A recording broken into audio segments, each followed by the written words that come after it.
ખજૂર ખજૂર એ કોણ છે? દાદી ખજૂરને મોકલો ની કામ છે. એની એક્ઝામ છે, એને ભણવા જો પાપિયા. મારી એક્ઝામ તો અમારી છે. એને તાવ આવ્યો, મીઠાના પોતા મૂક્યા, એને હુવા જો.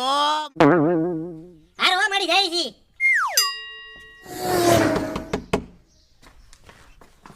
એ કોણ છે?